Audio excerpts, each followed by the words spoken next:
Hello students, welcome to Abhipedia powered by Abhimanyu IAS. आज जो हमारा लेक्चर है वो एमसीक्यूज के रिगार्डिंग हमने 15 एमसीक्यूज नेक्स्ट डिस्कस करने हैं SEBI grade A finance topic के अंदर। तो फर्स्ट एमसीक्यू शुरू करते हैं। मैंने जो फोकस किया है इस बार that is basically on financial services पर। फर्स्ट क्वेश्चन जो हमारा है, an agreement between the financial service provider and a company. यहां दो पार्टीज हैं, financial service provider and a company, in which the service provider take the responsibility to subscribe for unsubscribed shares. जहां जो service provider है वो responsibility ले रहा है। क्या रिस्पॉन्सिबिलिटी ले रहा है? To subscribe for unsubscribed shares. जो पब्लिक नहीं लेगी अंडर सब्सक्रिप्शन के केस में, वो फाइनेंशियल सर्विस प्रोवाइडर वो शेयर ले लेगा। और किस ल्यू में? उसे इस गारंटी पर कमीशन मिलती है on the gross liability taken. ऐसा कौन सी सर्विस है जिसमें एक सर्विस प्रोवाइडर कंपनी से एक एग्रीमेंट कर लेता है कि मैं अनसब्सक्राइब्ड शेयर लूंगा अगर अंडर सब्सक्रिप्शन होगी और उसके ल्यू में मुझे कमीशन भी मिलनी चाहिए? उस एग्रीमेंट को हम क्या बोलते हैं? Underwriting agreement. So underwriting agreement is the correct answer. ये देखिए, underwriting is an agreement between दो पार्टीज। कौन कौन है? एक अंडरराइटर है और एक कंपनी है, जिसमें क्या किया जाता है? In which underwriter takes the liability to subscribe for the unsubscribed shares. Unsubscribed shares के केस में, ठीक है, unsubscribed shares in lieu of underwriting commission.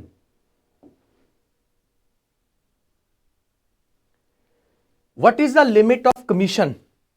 कितनी अंडरराइटर को कमीशन फिक्स है कंपनीज एक्ट 2013 में? What is the rate of commission? मैंने अभी आपको पिछले क्वेश्चन में ही बताया कि अंडरराइटर एक रिस्पॉन्सिबिलिटी लेता है कि मैं अनसब्सक्राइब्ड शेयर लूंगा और उसकी ल्यू में मुझे कमीशन मिलेगी। तो वो कमीशन का क्या रेट है as per companies act?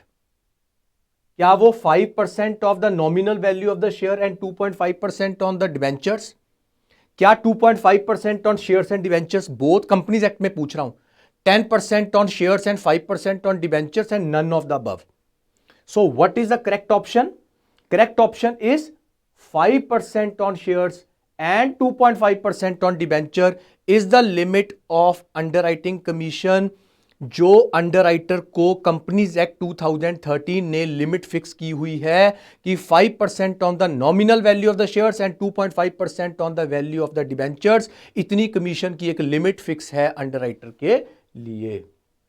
According to Companies Act, underwriting commission should not exceed 5% of the nominal value of the shares and 2.5% in case of debentures. So this is the maximum limit. Articles में आप इससे कम रख सकते हैं. An underwriter undertake to buy certain number of shares or debentures irrespective of the subscription from public. ऐसी underwriting कौन सी है जहां अनसब्सक्राइब शेयर तो लेगा ही लेगा, plus fix number of share भी लेगा। वो पहले ही कंपनी के साथ प्रॉमिस कर लेता है कि मैं फिक्स नंबर ऑफ शेयर तो लूंगा ही लूंगा, फिक्स नंबर ऑफ डिबेंचर तो लूंगा ही लूंगा, प्लस अनसब्सक्राइब शेयर जो है वो तो मेरी लायबिलिटी है ही है। वो तो अंडरराइटिंग का बेसिक कंसेप्ट है।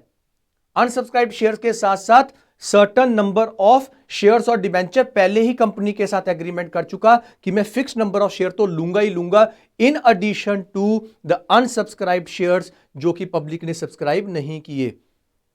क्या वो सब अंडरराइटिंग है? क्या वो फर्म अंडरराइटिंग है? क्या वो सिंडिकेट अंडरराइटिंग है? और none of the above. So which type of underwriting is this? जहां अंडरराइटर अनसब्सक्राइब्ड शेयर्स के साथ साथ कुछ एडिशनल शेयर्स भी लेता है। This type of underwriting is known as firm underwriting. So what is the definition of firm underwriting? Firm underwriting is a type of underwriting in which underwriter agree to take certain number of shares or debentures in addition to shares unsubscribed by the public. उसने एक fix share तो लेने ही लेने हैं, जैसे public purchase करती है ऐसे अंडरराइटर भी परचेज करेगा, प्लस जो अनसब्सक्राइब्ड शेयर्स हैं वो भी लेगा।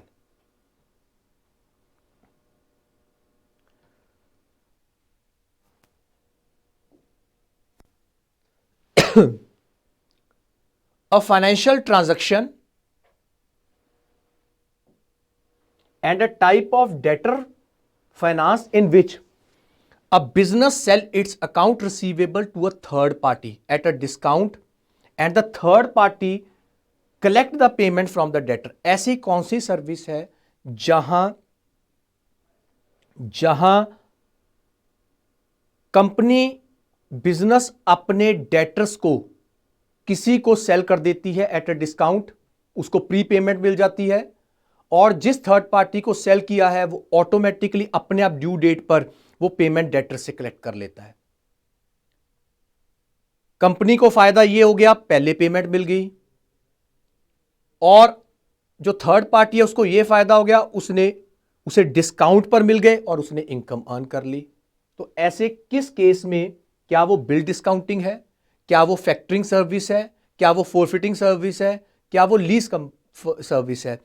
तो फैक्टरिंग सर्विस एक ऐसी सर्विस है जहां फैक्टर एक ऐसा पर्सन, एक ऐसा फाइनेंशियल सर्विस प्रोवाइडर है जो बुक डेट्स परचेज कर लेता है eight a discount.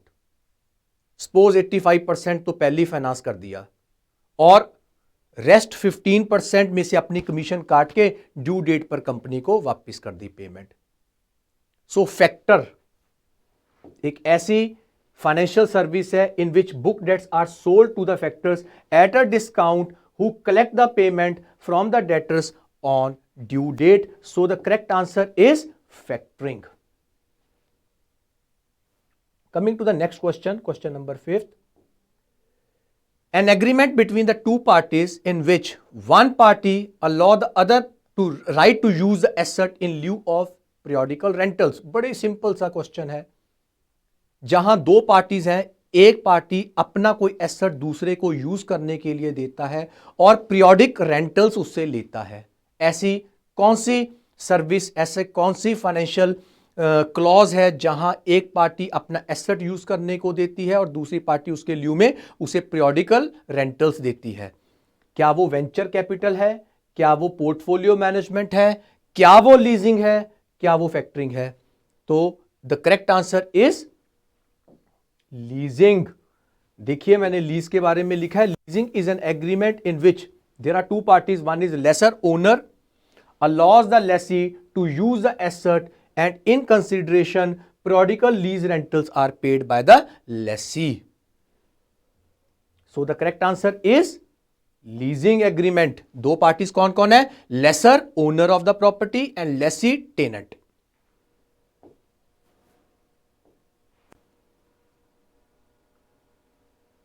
A measurement of a person or a business entity ability to repay the financial obligation based on the income and past repayment histories। ऐसा कोई service इनमें से बताइए जहां हम बिजनेस एंटिटी की क्रेडिट वर्दीनेस को जज करते हैं, एनालिसिस करते हैं और on the basis of past history कि वो पहले कैसे अपनी पेमेंट्स करता है, कहीं डिफॉल्ट तो नहीं करता, इंटरेस्ट पेमेंट्स में, प्रिंसिपल रीपेमेंट्स में, डिविडेंड पर, इंटरेस्ट में, कहीं भी जहां भी उसकी फिक्स्ड ऑब्लिगेशंस है, क्या वो अपनी फिक्स्ड ऑब्लिगेशंस को टाइमली पेमेंट करता है उन फिक्स्ड ऑब्लिगेशंस की? ऐसी कौन सी सर्विस है जहां हम एक कस्टमर की क्रेडिट वर्दीनेस को, कस्टमर यहां बिजनेस है, बिजनेस की क्रेडिट वर्दीनेस को जज करते हैं और उसकी किस बेसिस पर जज करते हैं? पास्ट रीपेमेंट उसके हिस्ट्री पर। फैक्टरिंग, ये तो मैं अभी आपको बता चुका हूं, फाइनेंशियल एनालिसिस नहीं, यहां तो हम बैलेंस शीट्स का एनालिसिस करते हैं। Credit rating, this is the correct answer. Credit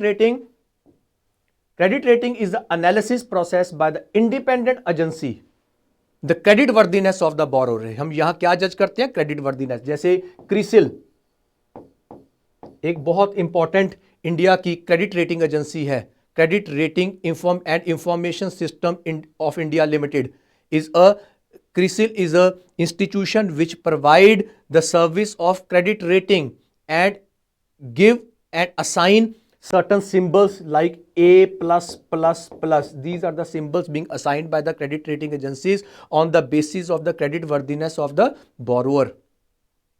उसके बेसिस पर बोरोर की क्रेडिट वर्दीनेस के बारे में हमें पता लग जाता है और जो पोटेंशियल इन्वेस्टर्स उन कंपनीज में इन्वेस्ट करना चाहते हैं उनको थोड़ा आइडिया हो जाता है कि कंपनी की क्रेडिट वर्दीनेस क्या अनडाउटेडली ठीक है, क्या हमें इसमें इन्वेस्ट कर लेना चाहिए कि नहीं करना चाहिए. तो the correct answer is credit rating. Rating means analysis and credit worthiness का एनालिसिस करना.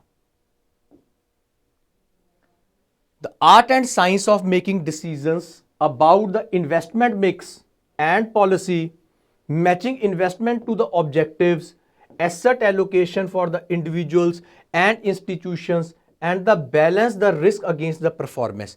ऐसा कौन सा इनमें से नीचे जो मैंने सर्विसेज 4 बोली हैं, 4 ऑप्शंस दी हैं, उसमें से कहां हम इन्वेस्टमेंट मिक्स मतलब एक इन्वेस्टमेंट का मिक्सचर करते हैं, शेयर्स में, डिबेंचर्स में, म्यूचुअल फंड्स में, एसेट्स में, कमोडिटीज में, ऐसा कोई मिक्सचर ऑफ एसेट करते हैं, इन्वेस्टमेंट करते हैं जिससे हमारे एसेट्स के जो उस इन्वेस्टमेंट का ऑब्जेक्टिव है to maximise the return and minimise the risk, वो हमारा फुलफिल होता है. क्या मर्चेंट बैंकिंग में, क्या पोर्टफोलियो मैनेजमेंट में, क्या वेंचर कैपिटल में, and none of this. So जब हम मिक्स की बात करते हैं means portfolio, mixture of combination of security is known as portfolio. तो पोर्टफोलियो मैनेजमेंट एक ऐसा प्रोसेस है जहां हम कंबिनेशन डाइवर्सिफाइड सिक्योरिटीज में इन्वेस्ट करते हैं so that chance of risk minimise हो जाए और रिटर्न मैक्सिमाइज हो जाए. तो the correct option is portfolio management. आप देख लिए investment mix means diversified securities. Portfolio management is an art and science of making decisions about the investment mix and the policy, matching the investment to the objective, asset allocation for the individuals and institution, and balance the risk against the performance. So portfolio management means investment in diversified securities.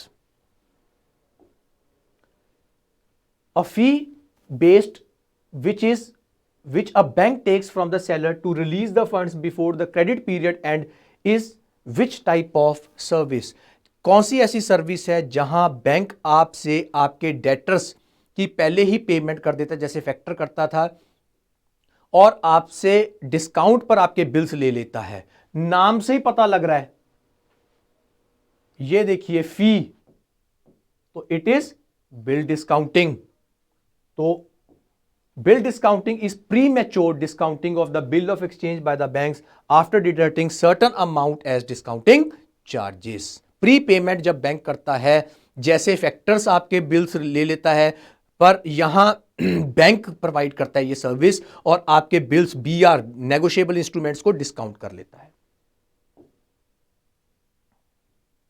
Question number 9, an arrangement for buying expensive goods. यहां एक consumer expensive good purchase कर रहा है जिसमें थोड़ी payment initially cash down payment कर देता है, rest of the payment along with the interest वो धीरे धीरे इंस्टॉलमेंट्स में देता रहता है और ओनरशिप उसे तब ट्रांसफर होती है जब वो लास्ट इंस्टॉलमेंट को पे करता है.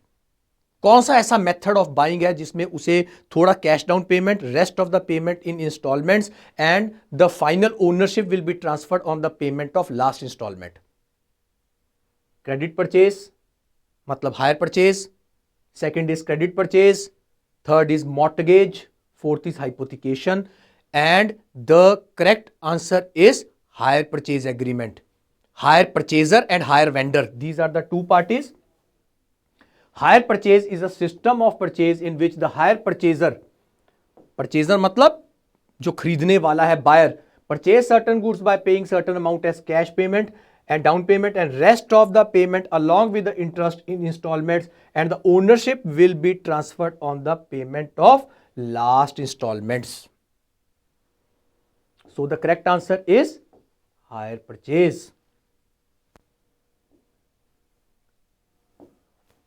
Which of the following financial institution provides service of credit rating in India? क्या स्टेट बैंक ऑफ इंडिया है, रिजर्व बैंक ऑफ इंडिया है, national agriculture bank for rural and agriculture development है, या CRISIL credit rating information system of India limited, मैंने अभी आपको बताया था क्रिसिल है, और CAR ही है, इक्रा है. These are certain credit rating agencies which provide the credit rating service to the different clients. Question number 11th, a merchant bank is a financial institution conducting money market activities. Money market activities तो कर ही रहा है, and और क्या क्या करता है? क्या वो लेंडिंग ऑपरेशंस भी करता है, अंडरराइटर एंड फाइनेंशियल एडवाइस भी प्रोवाइड करता है, इन्वेस्टमेंट सर्विस भी प्रोवाइड करता है, and all of the above.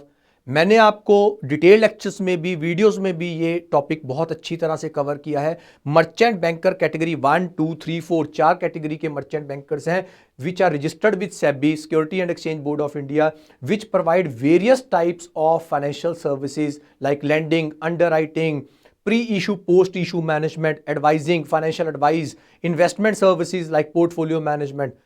So all these services are provided by the merchant banker. So the correct option is all of these above.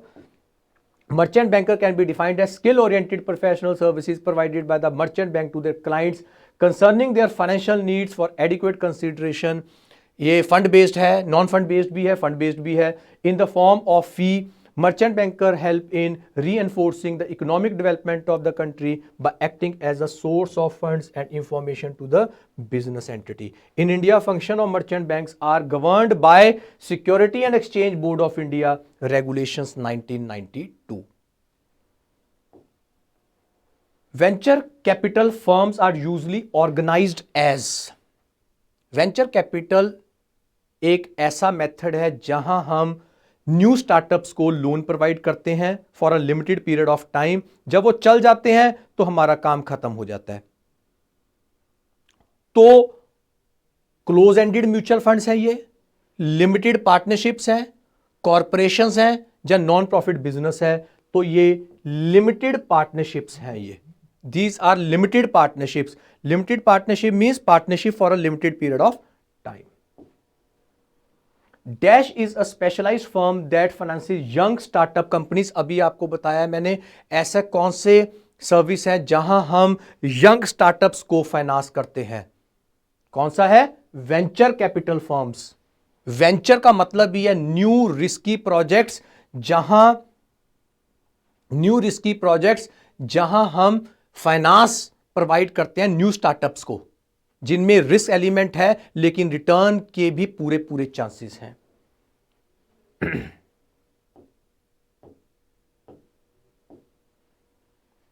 Merchant bank is organisation that underwrites, advise, involve in the ownership of commercial ventures, all of the above. मैंने अभी आपको एक last class में भी बताया था कि merchant bank provide various types of services like underwriting, advice to the clients, ownership of commercial ventures. ये सारी सर्विसेज मर्चेंट बैंकर्स प्रोवाइड कर रहे हैं और ये सेबी से रजिस्टर्ड हैं. Formal merchant banking activities in India was originated in किस ईयर में? 1978, 69, 1769, 1987. फॉर्मल जो मर्चेंट बैंकिंग फैसिलिटी है वो 1969 में इंडिया में शुरू हुई थी.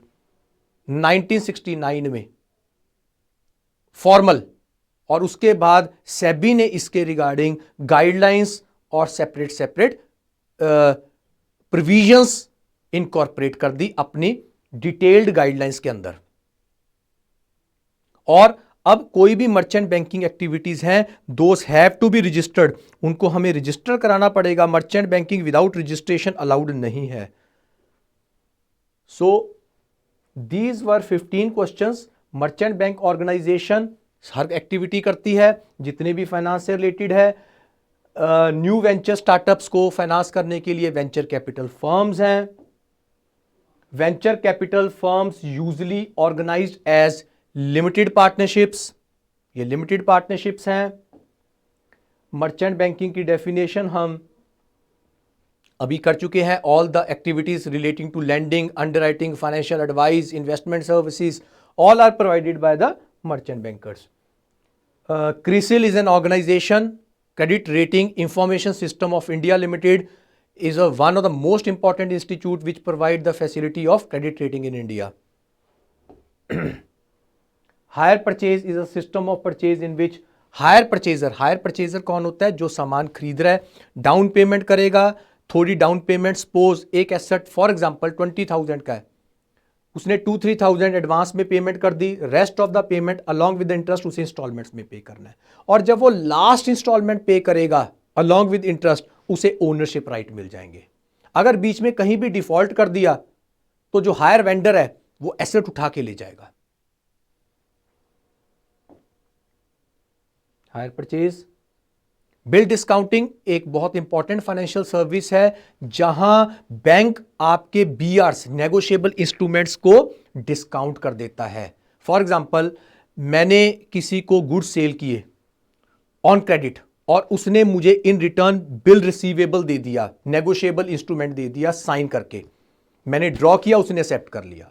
अब इसकी पेमेंट सपोज 6 मंथ्स अहेड होनी है और मुझे पेमेंट आज ही चाहिए, तो मैं बैंक के पास जाऊंगा, बैंक से अपना बिल डिस्काउंट करवा लूंगा, बैंक मुझे आज ही पेमेंट दे देगा और उसमें से डिस्काउंटिंग चार्जेस काट लेगा। जब ड्यू डेट आएगी, बैंक के पास वो बिल रिटेन किया हुआ है, वो डेटर के पास जाके अपनी पेमेंट ले लेगा। In case debtor deny dishonour कर देता है तो बैंक इसी कंडीशन पर कर रहा है कि अगर उसने डिसऑनर कर दिया तो आप मेरी पेमेंट मुझे वापस करोगे जो टोटल ग्रॉस पेमेंट है। तो बिल डिस्काउंटिंग एक ऐसी फैसिलिटी है जहां bill of exchange negotiable instruments को डिस्काउंट किया जाता है। पोर्टफोलियो मैनेजमेंट एक ऐसा प्रोसेस है जहां फंडामेंटल और टेक्निकल एनालिसिस के बेसिस पर पोर्टफोलियो मैनेजर्स, स्पेशलाइज्ड लोग हैं ये, जो आपके combination of securities, diversified securities का पोर्टफोलियो कंस्ट्रक्ट करते हैं। वो आपका पूरा कॉम्बिनेशन ऑफ सिक्योरिटीज, उसमें शेयर्स भी हैं, डिबेंचर्स भी हैं, म्यूचुअल फंड्स भी हैं, डेट इंस्ट्रूमेंट्स, बॉन्ड्स भी हैं, कमोडिटीज भी हैं, इवन असेट्स भी हैं, कमोडिटीज जैसे गोल्ड वगैरह भी है, इनमें भी आपका एक पूरा पोर्टफोलियो बन जाएगा। पहले वो फंडामेंटल, जब आपका पोर्टफोलियो बनाएंगे तो वो हर कंपनी जिसमें आपका पैसा इन्वेस्ट किया जाएगा उसका फंडामेंटल और टेक्निकल एनालिसिस करते हैं। ये देखते हैं कि किस कंपनी में हमें इन्वेस्ट करने से मैक्सिमम रिटर्न होगी और मिनिमम रिस्क होगा। डाइवर्सिफाइड का क्या फायदा होता है? अगर बाई चांस एक कंपनी के शेयर की वैल्यू या एक कंपनी की इन्वेस्टमेंट की वैल्यू कम भी हो जाती है, अगर इसमें लॉस है तो क्या पता वो लॉस जब डाइवर्सिफाइड सिक्योरिटीज में इन्वेस्ट किया हुआ है तो दूसरा कवर अप कर लेगा। तो डाइवर्सिफिकेशन इज ऑलवेज बेटर। सो अगर एक जगह हमें लॉस है तो देयर आर चांसेस कि हम अपने लॉस को दूसरी जगह से रिकवर भी कर लें। तो डाइवर्सिफाइड सिक्योरिटीज में इन्वेस्ट करने का फायदा है।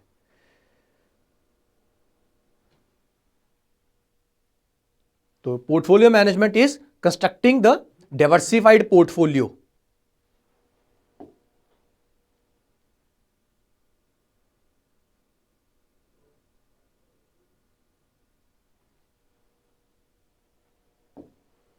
क्रेडिट रेटिंग मैंने अभी बताया, it is a process under which the credit rating agency like CRISIL, Iqra, CARE, these are certain credit rating agencies prevailing in India, even private sector में भी हैं, जो बोरोअर का, कंपनी का, बिजनेस एंटिटी की क्रेडिट वर्दीनेस को जज करता है। फॉर एग्जांपल, एक इन्वेस्टर कंपनी के शेयर्स में इन्वेस्ट करना चाहता है, लेकिन उसे यह डर रहता है कि आज अगर मैं इन्वेस्ट करूंगा तो क्या पता कंपनी मुझे इंटरेस्ट की रीपेमेंट कर सके प्रॉपरली टाइम पर कि ना कर सके, कहीं कंपनी डिफॉल्ट ना कर दे। मैं आज म्यूचुअल फंड्स या डिबेंचर्स या बॉन्ड्स खरीदता हूं और क्या कंपनी मुझे प्रॉपरली टाइमली इंटरेस्ट पेमेंट करेगी और मेरा प्रिंसिपल रीपेमेंट टाइम पर हो जाएगा, तो उसे एक डाउट रहता है। इसीलिए कंपनीज एक तरह से लोगों का कॉन्फिडेंस गेन कर, इन्वेस्टर्स का कॉन्फिडेंस गेन करने के लिए वो क्या करती हैं, they enter into the process of credit rating. Credit rating agency को हायर की जाता है। क्रेडिट रेटिंग एजेंसीज उनका पूरा बैकग्राउंड देखती हैं, ओल्ड हिस्ट्री देखती हैं, रीपेमेंट शेड्यूल्स देखती हैं और उसके अकॉर्डिंगली उनकी जो ऑपरेटिंग टीम है क्रेडिट रेटिंग एजेंसीज की, वो एक सिंबल असाइन कर देती हैं कि हम आपको एक सिंबल, जैसे स्कूल्स में बच्चों को एक सिंबल देते हैं कि आपकी परफॉर्मेंस A है, एक्सेलेंट है, B है, C है, D है, इसी तरीके से कंपनीज को भी ए प्लस प्लस प्लस, मतलब आपकी जो परफॉर्मेंस है that is up to the mark, excellent है, A plus plus, A plus, A B, B में भी B plus plus, B plus, B C D, default. तो ऐसे symbols in a chronological order issue हो जाते हैं, जिससे हमें यह पता लग जाता है, एक इन्वेस्टर को कॉन्फिडेंस गेन हो जाता है कि मेरा पैसा सेफ है, अगर मैं इस कंपनी में इन्वेस्ट करूंगा तो मुझे कोई डिफॉल्ट नहीं है, डिफॉल्ट रिस्क कम है, कोई गारंटी नहीं ले रहे, वो तो बस on the basis of available information rating कर देते हैं और एक सिंबल एलोकेट कर देते हैं, और वो सिंबल डॉक्यूमेंट ऑफ ऑफर में भी प्रोस्पेक्टस उसमें प्रिंट कर दिया जाता है, कंपनी प्रिंट कर देती है कि क्रिसिल ने हमारी क्रेडिट रेटिंग ये सिंबल हमें एलोकेट किया है।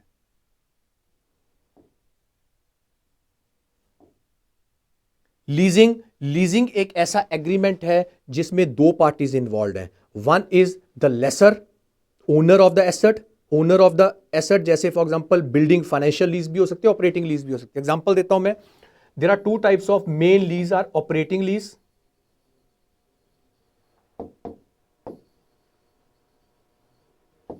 एंड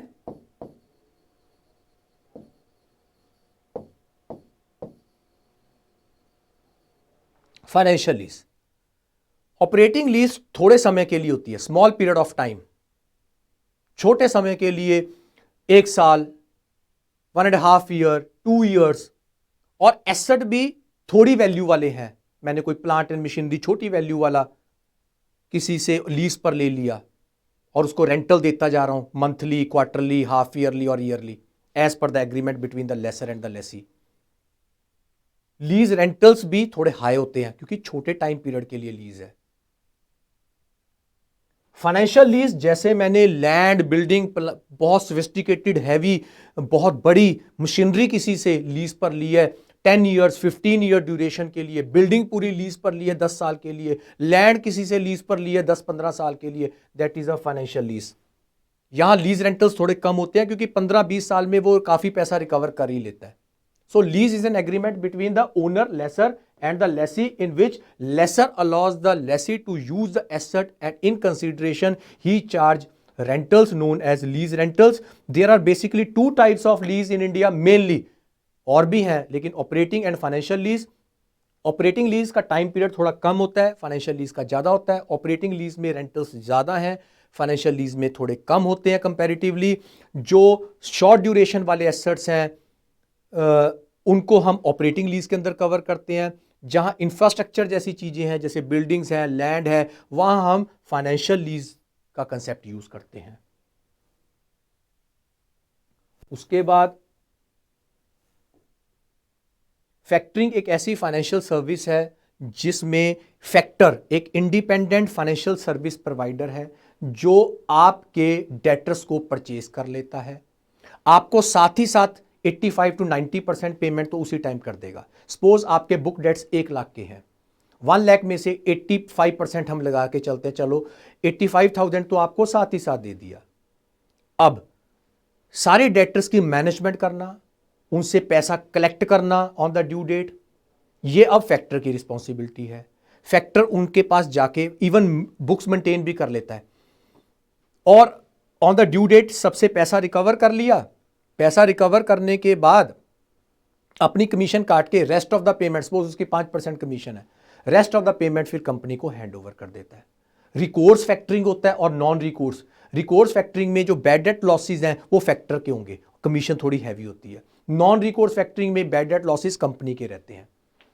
तो फैक्टरिंग एक इंडिपेंडेंट सर्विस है जिसमें फैक्टर सर्विस प्रोवाइडर कंपनी के बुक डेट्स को परचेज कर लेता है, सर्टन पेमेंट प्री पेमेंट कर देता है, अपनी कमीशन काट के rest of the payment finally कर देता है।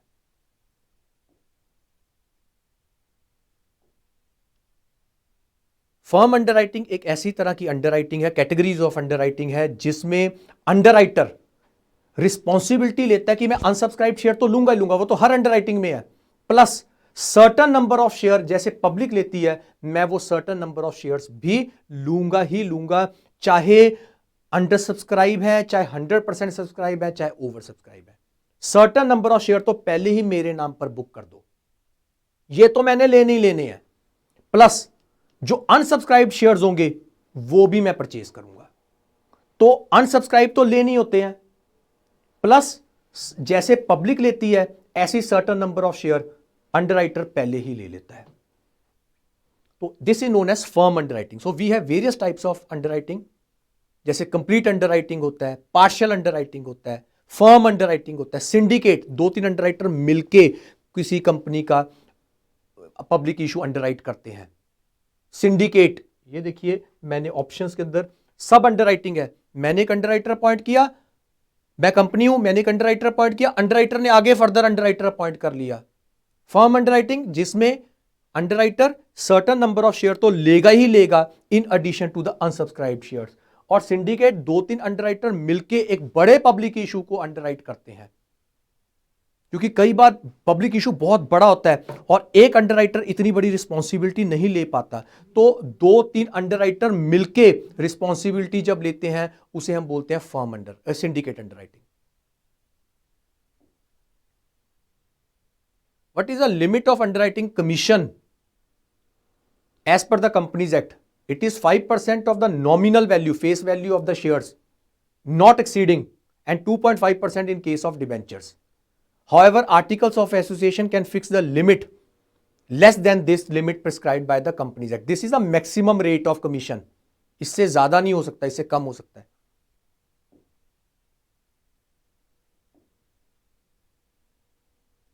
अंडरराइटिंग क्या है? एक ऐसा एग्रीमेंट है जिसमें दो पार्टीज हैं, एक कंपनी है, एक अंडरराइटर है, जहां अंडरराइटर रिस्पॉन्सिबिलिटी लेता है कि मैं अनसब्सक्राइब्ड शेयर तो लूंगा ही लूंगा in case of under subscription, लेकिन उसके लिeu में मुझे अंडरराइटिंग कमीशन मिलेगी। चाहे मैं शेयर लूं चाहे ना लूं, कमीशन तो मुझे मिलनी ही मिलनी है, क्योंकि कमीशन के लिए ही तो वो इतना बड़ा रिस्क अंडरटेक कर रहा है। अगर उसे कमीशन का लालच ही ना हो तो वो रिस्क, जैसे इंश्योरेंस कंपनीज होती हैं प्रीमियम के ल्यू में वो आपका रिस्क अंडरटेक करती हैं, इसी तरह अंडरराइटर भी अंडरराइटिंग कमीशन के ल्यू में आपका रिस्क अंडरटेक करता है।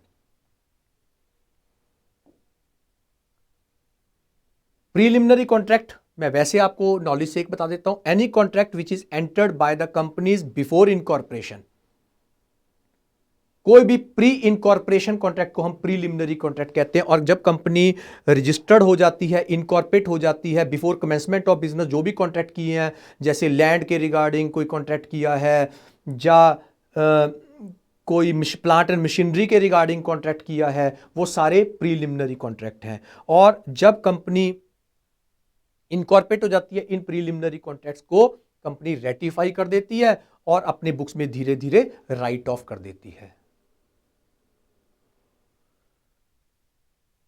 पोर्टफोलियो मैनेजमेंट आपको सबको पता ही है, सारी ऑप्शंस मेरे ख्याल से हमने सारी कवर कर ली।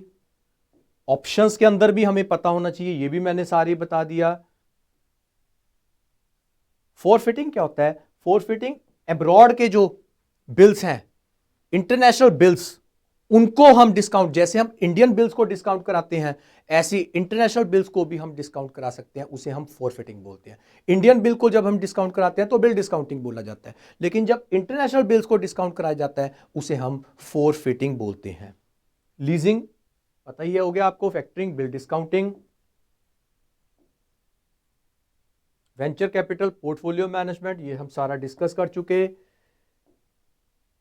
Financial analysis, analysis of the balance sheet, income statement is known as financial analysis. Financial aspect को एनालिसिस, सिर्फ फाइनेंशियल कंपनी की प्रोग्रेस देखने के लिए कंपैरेटिव स्टडीज कर लिया, comparative balance sheets, common size balance sheet, comparative income statement, common size income statements, ये सब फाइनेंशियल एनालिसिस का पार्ट है।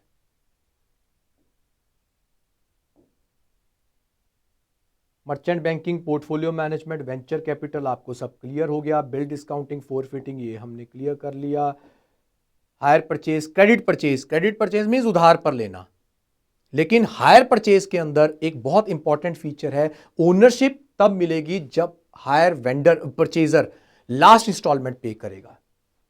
हाइपोथिकेशन एंड मॉर्टगेज, एक तरह हम अपनी एसेट को किसी के पास गिरवी रख रहे हैं to secure the repayment of debt, that is mortgage and hypothecation. State bank of India हमारा इंडिया का लार्जेस्ट नेशनलाइज्ड बैंक है, reserve bank of India central bank है, national agriculture bank for rural development, this is a bank which is interested with the development of agriculture sector and rural development.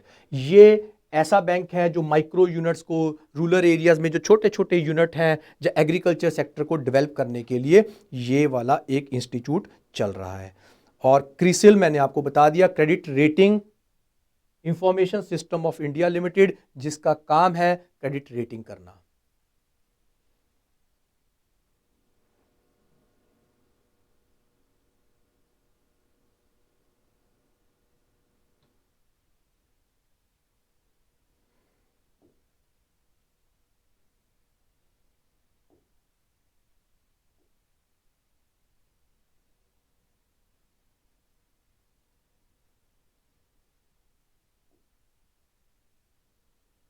Finance companies जो different different purposes के लिए आपको finance करते हैं, जैसे housing finance companies हैं।